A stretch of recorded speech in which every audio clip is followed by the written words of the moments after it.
A resident of Panaliar, Jowai had recently filed an RTI from the office of the PWD Roads Shangpung division under West Jaintia Hills district. While speaking to media persons at a press conference held today, the 29th of August 2023, R.K. Rimbai informed that he had sought details as per question number 5 of the RTI Act on 15th of February 2023 from the Executive Engineer PWD Roads Shanpung Division D. Taryang on the names of contractors, works and amount paid to each contractor for a particular project, but was denied of the particular details. With regards to this matter, Rimbai further added that as per Section 8(1) of the Act, no information can be denied by anyone if such is sought for. Again, he had filed another RTI on the 3rd of August 2023, but yet again he was denied information. Based on the non-cooperation of the concerned Executive Engineer RTI activist, R.K. Rimbai alleged that this is a violation to the RTI Act that has been endorsed by the central government and implemented across every nook and corner of the country.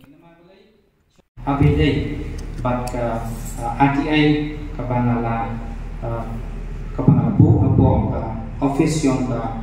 PWD Road Shanpung Division kabupaten West Jaintia Hills District.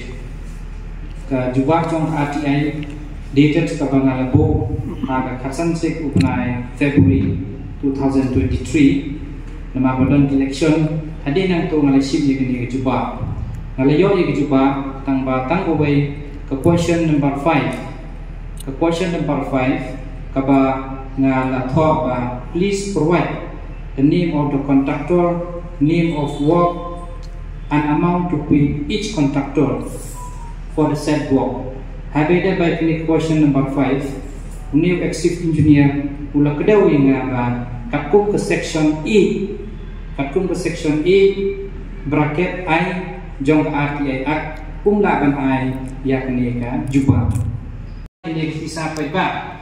kapa claim jing tray kalau jing penduduk bat jing ro jing mentoy ya kinong song bat ya state di berapa way kum lebih imenta hakini di mana di Alleges berapa ni keren di sini dong suruh apa so orang pendong dari di bantik ada kakno state government langkah department kalaman tentang penduduk ya ini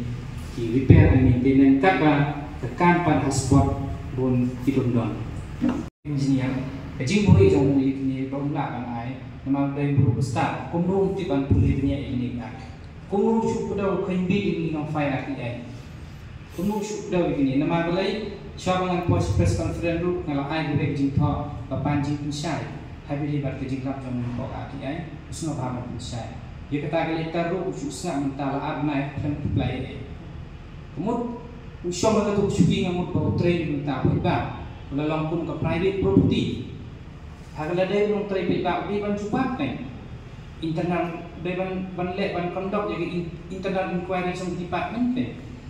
Hindi susah.